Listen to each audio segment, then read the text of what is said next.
Yo guys, oke, jumpa lagi bersama gue Andreas Tobing di YouTube channel gue. Dan langsung aja ya, di video kali ini sebetulnya ada satu hal menarik yang mau gue bahas sama kalian. Ini tuh gue jadi kepikir mau bahas ini karena recently kan Bitcoin naik lumayan kencang, udah naik sekitar 30 something persen, hampir 40%. Dan terutama alts banyak yang performnya tuh gila-gilaan, ada yang 2x, 3x, bahkan lebih, ada yang bisa 4x. Kayak Solana aja itu sempat di $8 dan sempat tembus sampai 25 kalau gue nggak salah ya, udah 3x. Dan masih banyak lagi yang performnya luar biasa gitu ya. So, pertanyaan selanjutnya, apakah kita sudah bottom ya? Bitcoin sudah bottom. Kan gue bilang berkali-kali ke kalian kalau bottom target price gue ada di between 10 sampai 12k dan gue akan start dollar cost average di 14k. Apakah hal tersebut jadi invalid dan kita up only dari sini? Nah, berikut jawaban gue. First of all ya, ini jawaban pertama gue ya. Sejak akhir Desember kan gue udah bilang berkali-kali ke kalian kalau misalnya Bitcoin di bawah 20.000 itu sudah sangat murah dan sudah sangat layak untuk di dollar cost average karena risk rewardnya sudah sangat baik ya. Downside risknya tidak terlalu besar dibanding Bitcoin di 60.000 waktu itu. Kalian di saat banyak orang bilang beli Bitcoin di 60.000 tapi gue bilang jual. Downside risknya buat gue di 20.000 sudah tidak besar, tapi upside potensialnya sangat tinggi. Ya itu gue udah katakan berkali-kali. Terus gimana dong pertanyaannya, apakah kita nggak jadi nih bottoming out sesuai target yang gue predik dari awal 2022? Nah, berikut jawaban gue. Tapi pertama-tama kita bahas chart dulu ya sebelum gue melangkah lebih jauh ke situ. So, kalau kalian follow TikTok gue udah revisi target gue ya. Gue udah langsung share di TikTok ketika daily candle Bitcoin piercing 200 daily moving average ini ya. Gue langsung revisi target gue. Tadinya kan gue pikir January effect-nya target gue itu adalah sampai sekitar 2017 all time high di sekitar sini nih 19.200 something dan 200 daily moving average. In my personal opinion, dua resistance ini akan cukup kuat untuk menahan dan sebelum melanjutkan tren penurunan. Tapi ternyata kita bisa lihat ya udah over target banget ya. Januari effect-nya kenceng banget ya, udah over target. Dan sekarang kalian bisa lihat udah ada di area sini ya. Gue mungkin gue pindahin ke daily candle dulu. Gue coba berikan sedikit perspektif gue untuk Bitcoin saat ini ya. Kalian bisa lihat ini kan ketika FTX crash nih di sini nih di sekitar tanggal 5 November ya. Ini kan FTX crash ya, dan sekarang kita udah lagi nge-retest area ini ya, kira-kira di situ. Terus gue kasih tanda merah di sini ya karena menurut gue ini banyak liquidity di sini. Kalian bisa lihat nih, gue ambil dari sini tail di sini, ini banyak liquidity di sini sehingga menurut gue ini akan jadi satu area supply ya. Dan kalian bisa lihat kita sekarang lagi retest FTX high di sini sebelum FTX crash ya. Jadi in my personal opinion ini bisa jadi satu area pullback terlebih dahulu ya untuk sementara. Dan menurut gue Bitcoin masih akan melanjutkan tren penguatannya. Gue udah revisi target gue di TikTok dan next target untuk Bitcoin gue adalah di sini ya. Kalian bisa lihat ini menurut gue akan menjadi satu strong area resistance juga yang gue lihat, yaitu di mana di 200 weekly moving average dan juga di sini nih ya. Kalian bisa lihat nih ya ada tail juga di sini, dan buat gue ini akan jadi supply area juga ya yang sebenarnya baru kekis nih, hampir kesentuh nih, kalian bisa lihat di sini. Nah, cuman gini, again ya, gue udah bilang di video sebelumnya kalau bottom target gue untuk secara waktu itu adalah somewhere ya between akhir Q1 kuartal 1 2023 ini maupun awal kuartal 2 tahun 2023 ini. Kenapa? Reasonnya pun udah gue jelaskan ya, karena interest rate hikes dari Federal Reserve itu diperkirakan targetnya kan 5 sampai 5,25% dan saat ini kita ada di angka 4,25 sampai 4,5 ya. Jadi jika ya di Februari 1 ini FOMC meeting, nanti kita lihat aja ya di mana? Di Discord ya. Kalau kalian di grup Discord gue udah announce kalau gue sudah merevisi target gue. Prediksi gue adalah menurut gue 60% peluang di bulan tanggal 1 Februari ini Federal Reserve akan turunin lagi ke 25 BPS, ke 25 basis points. Kan terakhir di Januari dia announce sebesar di Desember ya. Iya, dia di Desember kan announce sebesar 50 basis points ya, rate hikes ya dari angka inflasi bulan November. Tapi di bulan Januari ini ya, inflasi achieve target di 6,5%. Jadi karena sentimen sangat positif menurut gua langsung revisi target rate hikes gua di bulan tanggal 1 Februari ini menjadi 25 basis points ya. Jika benar prediksi gua ya, menurut gua peluangnya 60% ya. Jika benar prediksi gua tanggal 1 Februari nanti 25 basis points ya buat gua, maka apa ya, Bitcoin akan melanjutkan tren kenaikannya kembali ya. Dan inilah yang menjadi target gua, yaitu sekitar 200 weekly moving average maupun area sini di sekitar 25.500. Ini akan jadi target gua untuk upside Bitcoin kali ini ya. Tapi ya again, personal opinion, sekali lagi pendapat pribadi ya, kita bisa beda ya, we can agree to disagree, kita bisa beda pendapat, gak ada masalah sama sekali, gue gak keberatan untuk beda pendapat ya. Tapi again, in my personal opinion, gue masih sesuai timeline ya. Jika memang bulan Februari ini, Januari ini 25 basis points, next meeting 25 basis points, dan third meeting 25 basis points lagi sebelum dia pause interest rates hikes-nya, maka gue masih sesuai jadwal. Menurut gue, gue nggak tahu nih ya, kira-kira maksudnya dia akan pivot ke stage 3 di mana ya. Kan jujur gini, kalian bisa lihat lah kalian bisa pelajari stage 3 ini kan ketika dia cut interest rates ya. Cut interest rates ya berarti uang lebih central bank borrow money lebih murah biayanya, akan lebih banyak liquidity di market, dan buat gue itu yang selalu menginisiasi bull run ya.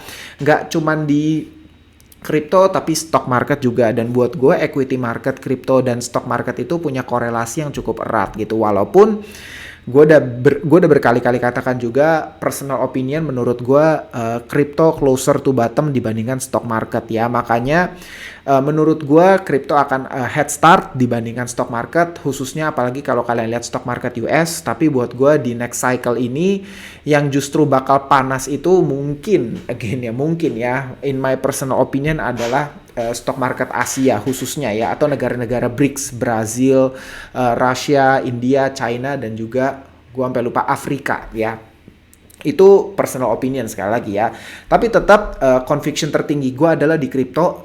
Gue benar-benar melihat blockchain teknologi sebagai satu masa depan yang benar-benar cerah sekali. Dan menurut gue traditional finance seperti perbankan akan didisrupsi lebih dahsyat lagi sama blockchain teknologi. Karena gini ya, kalau banyak sekali yang bilang crypto scam. Iya bener sih, memang gue bisa katakan kalau kalian lihat bisa dikatakan 95% kripto yang listing token itu kebanyakan scam, memang nggak salah gitu. Tapi ada baiknya kasarnya gini ya, kalau kalian pernah menggunakan blockchain teknologi ya, misalnya kalian ngirim uang nih ya dalam jumlah yang besar menggunakan jaringan blockchain, kalian akan ngerti betapa ini masa depan, ini adalah future teknologi yang akan ngedisrupt perbankan ya, cepat atau lambat. Either perbankan yang harus adopt teknologinya atau perbankan akan losing business. Literally, bener-bener deh. Gue udah pernah share satu contoh di TikTok. Gue kirim uang sekitar 1.500-an US. Kalau pakai Western Union, gue nggak tahu biayanya berapa ke luar negeri ke klien gue, tapi menggunakan blockchain teknologi biayanya hanya sekitar 0,3 US dollar kalau gue nggak salah, menggunakan Binance Smart Chain.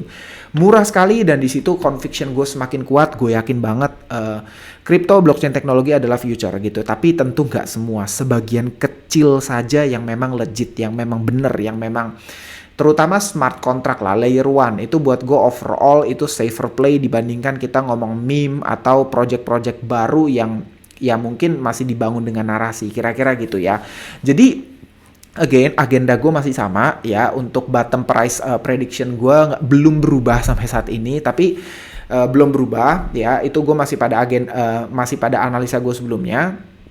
Tapi ya kita lihat aja ya. Pada dasarnya gini, gue berinvestasi menurut resiko yang memang sesuai, yang kasarnya gini, memang bukan resiko lah ya, tapi memang gue berinvestasi sesuai dengan perencanaan gue ya, sesuai perencanaan gue. It means gue siap dengan segala resiko maupun reward ya dari perencanaan yang telah gue buat. Dan kalian pun gue selalu encourage ya, kalian harus memiliki resiko dan juga reward yang memang sudah kalian rencanakan dari awal ya.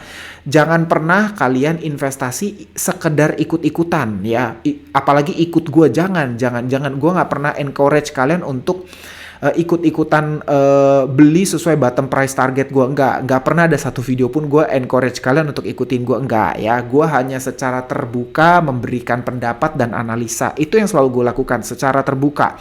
Kalaupun ternyata di cycle ini gue salah ya, dan ternyata bottom Bitcoin kemarin di sekitar berapa tuh, 16-an kalau gue nggak salah ya, di sini nih sekitar 15.400-an, then so be it ya. Mungkin gue nggak akan catch bottomnya, tapi gue nggak ada masalah gitu, karena gue memang berinvestasi sesuai dengan perencanaan gue dari awal. Jadi gue sudah siap dengan segala risk dan juga rewardnya, kira-kira gitu ya. Tapi tentu kalian harus punya conviction sendiri.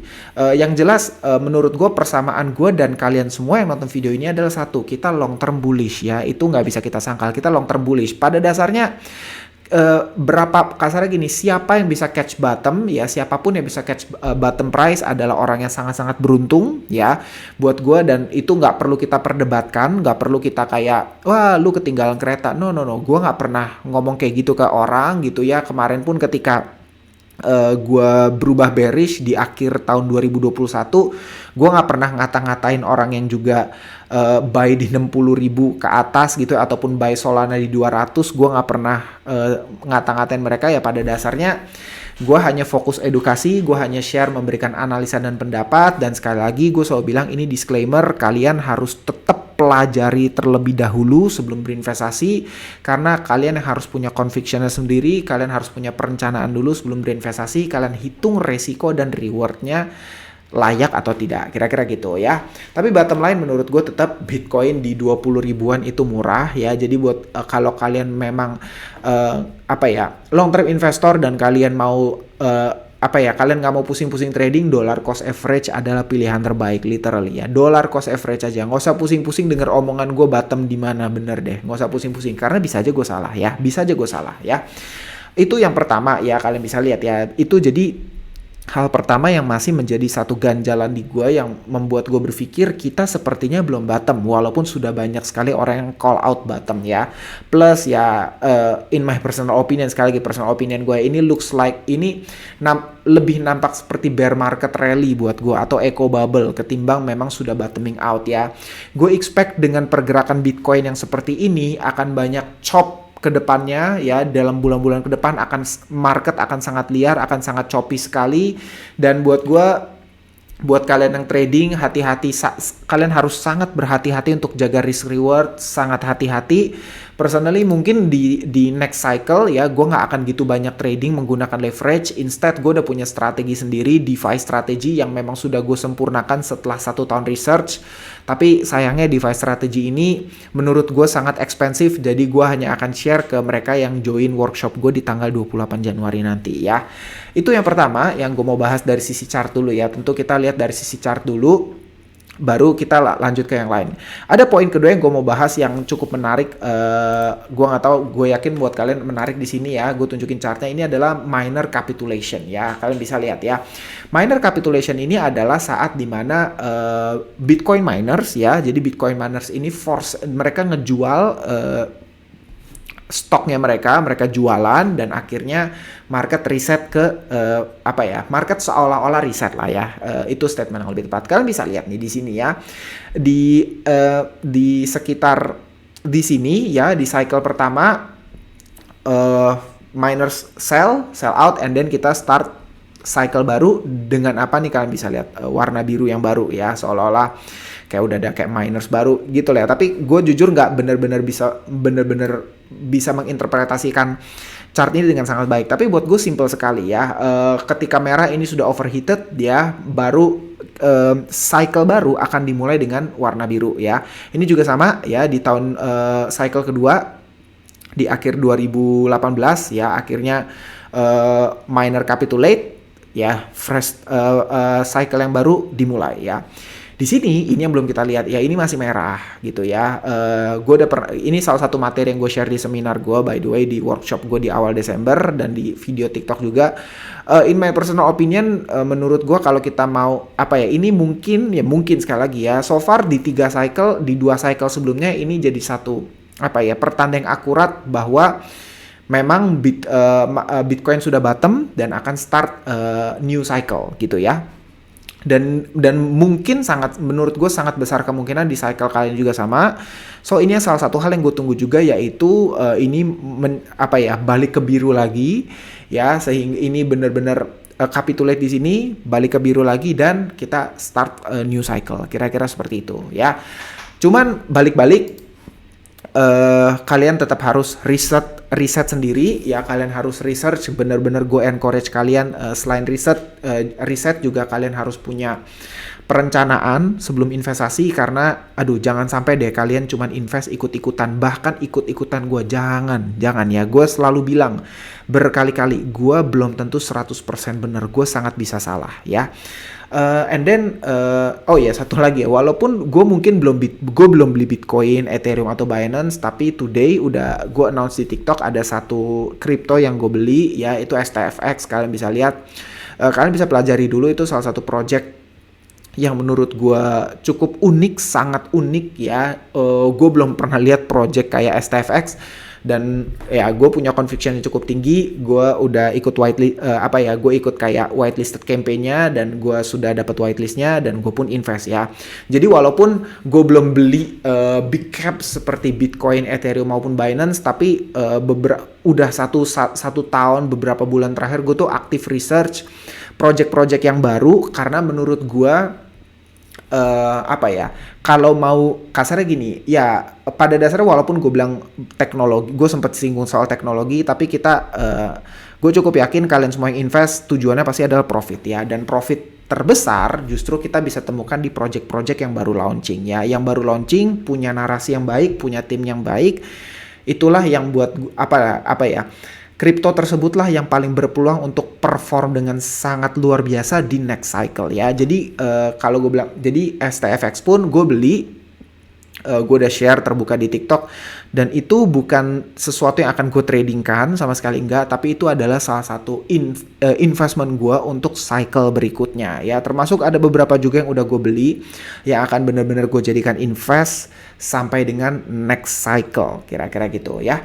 Anyway, itu dulu untuk video hari ini ya. Semoga semoga membantu, semoga ada informasi yang kalian bisa pelajari, dan kalau ada yang mau ditanya atau ada komentar silahkan bisa meninggalkan komen di comment section dan kita bisa diskusi ya. And see you on next video. Bye bye. God bless you all.